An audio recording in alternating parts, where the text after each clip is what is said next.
Bonjour à tous et à toutes. Aujourd'hui, ça sera de façon non exhaustive et succincte parce que le sujet serait assez copieux par rapport à la durée nécessaire pour l'exprimer, mais je vais vous parler du Panthéon. Le Panthéon celtique, c'est-à-dire l'ensemble des dieux qui composent cet ensemble et qui est conçu et reconnu et connu et en même temps l'objet de culte et de rituels dans tous les territoires celtiques. Il y a une unité spirituelle et donc de pratiques religieuses importantes, que ce soit de l'Armorique, en passant par l'Irlande, l'Écosse, le Pays de Galles, l'île de Man, etc., jusque peut-être la Galatie, le début de l'Asie mineure. Tous ces peuples celtiques-là ont une croyance et une conception qui est très unitaire, même si il y a des formes de pratiques ou des spécificités dans certains cultes. Il n'empêche qu'il y a quand même un fond comme un. Voilà, une croyance comme une. Même si cela s'adresse à un ensemble de dieux, donc se place dans un polythéisme. La spiritualité celtique va s'exprimer à deux périodes différentes dans ses pratiques religieuses. On aura au départ ce qu'on appelle un ensemble de pratiques qui relèvent d'une religion cosmique, où les astres, la course des astres dans le ciel et la lecture de l'univers et des forces et puissances qui s'y expriment feront donc partie des croyances et des différents rituels et cultes et cérémonies.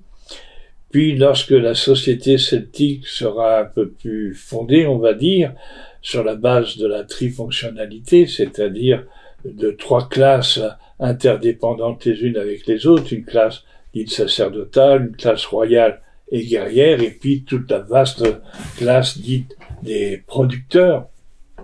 Donc, on va peu à peu, les druides vont peu à peu mettre en place effectivement des pratiques religieuses qui sont de nature à amener une plus grande cohérence, une plus grande cohésion entre tous ces peuples. Voilà, ça c'est le point de départ. Alors de quoi est constitué ce panthéon? 5 mecs. Ah oui, désolé mesdames. Mais bon, c'est pas n'importe quel mec non plus, hein, 5 grandes entités avec des fonctionnalités parfois spécifiques, parfois partagées. Mais il n'existe ce panthéon et ces 5 modèles exemplaires que parce que une mère leur a donné naissance. Ce sont aussi ce qu'on appelle des dieux diurnes et non pas des dieux nocturnes, puisqu'ils naissent après l'aurore et c'est dans l'aurore qu'ils ont leur berceau. Voilà, c'est pour rétablir un peu les choses, mesdames.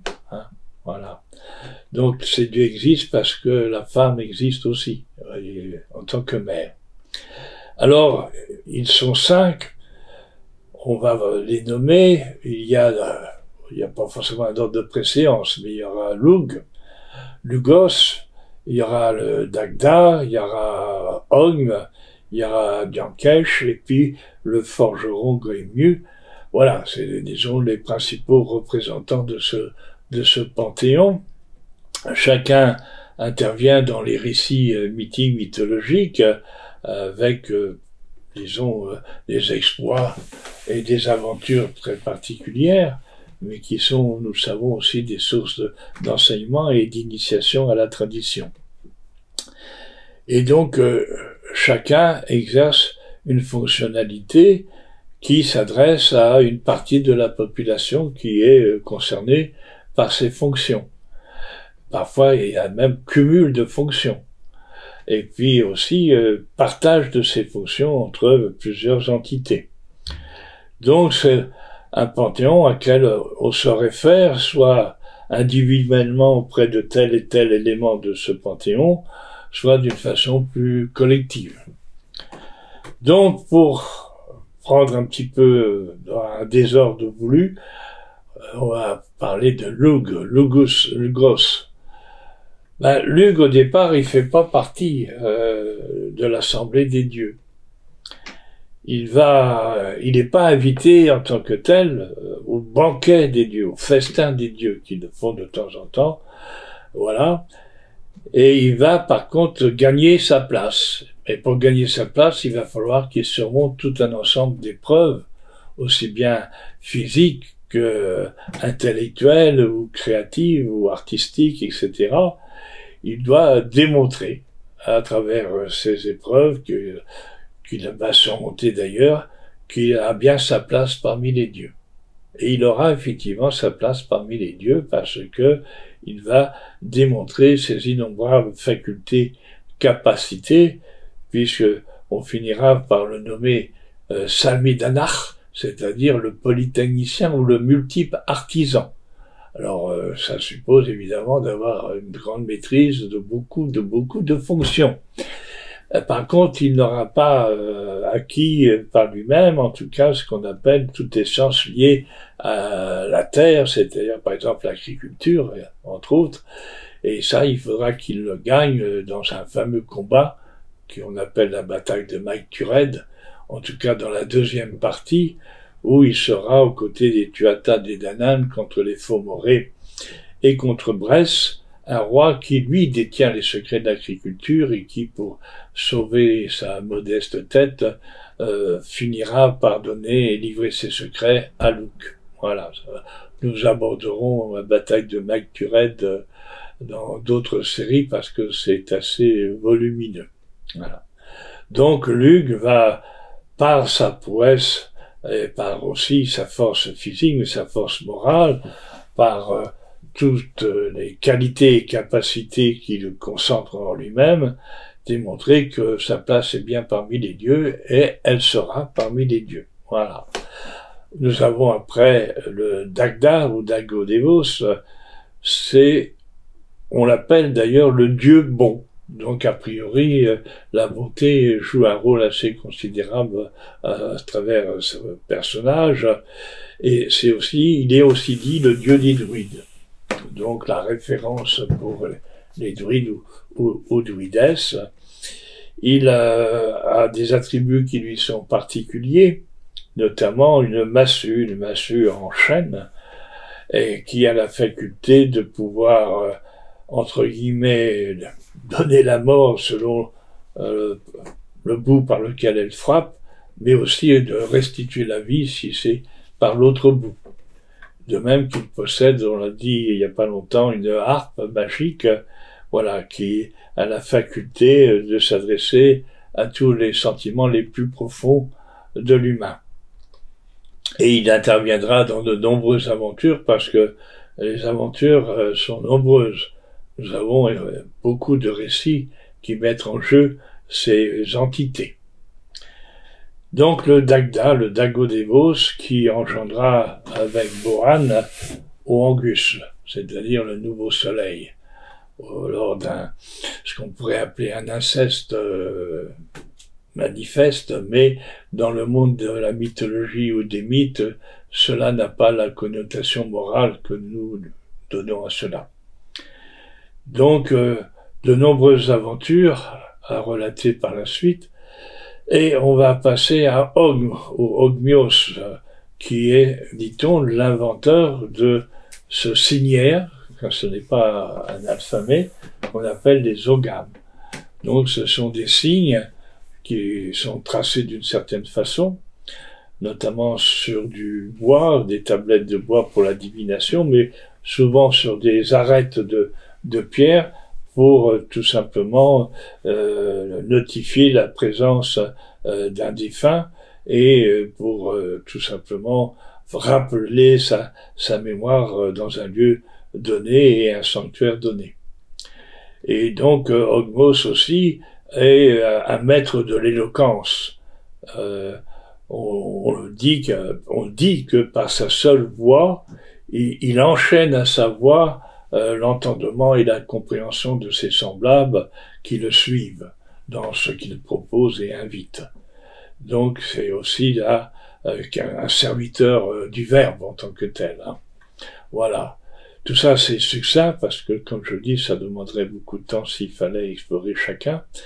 Nous avons aussi un dieu médecin, chirurgien, qui est Diankesh, qui va aussi intervenir notamment dans la bataille de Magtured quand le roi des Tuatha des Danann Nuada va être blessé au bras, et quand un roi est blessé, quand une partie de son anatomie et lorsqu'il est privé d'une partie de son anatomie, et le bras en l'occurrence, n'a plus la capacité d'exercer sa régence.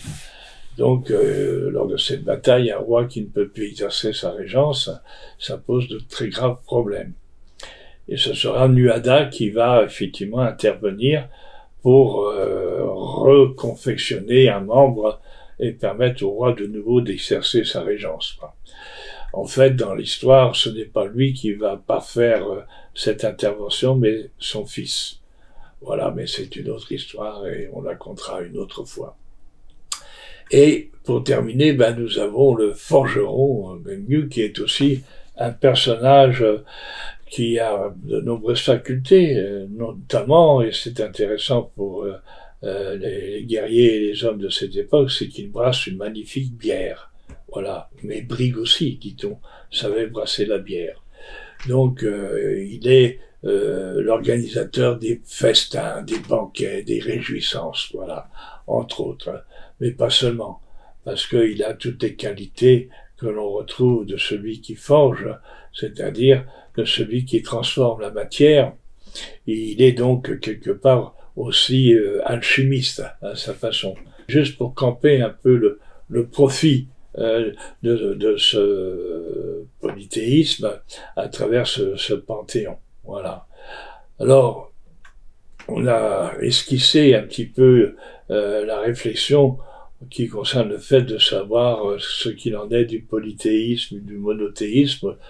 Vous pourrez vous référer à une vidéo précédente ou à venir, mais à titre personnel, je conçois le polythéisme tout à fait, mais pour moi les dieux sont plutôt, disons, une façon,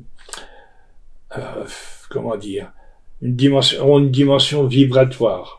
Voilà, pour moi, ce sont des flux, des ondes, des vibrations que j'appelle force, énergie, lumière, etc. Parce que c'est à partir de là des entités qui respirent pour moi davantage encore et qui seraient peut-être en tant que telles l'expression d'une chose qu'on ne saurait définir, mais qu'on appelle parfois un créé, mais en tout cas d'un principe associé à une essence et qui tous deux expriment l'anima du vivant. Donc peut-être un monothéisme qui s'exprime à travers un polythéisme, et ça sera à chacun, selon ses conceptions et sa croyance, de concevoir telle ou telle perception de cela. Voilà, donc le Panthéon est effectivement quelque chose qui est bien déterminé, et que l'on connaît assez bien d'ailleurs, et qui nous livre à travers la mythologie et les récits anciens de magnifiques et extraordinaires aventures. Mais nous embarquerons une autre fois pour ces aventures, si vous le voulez bien.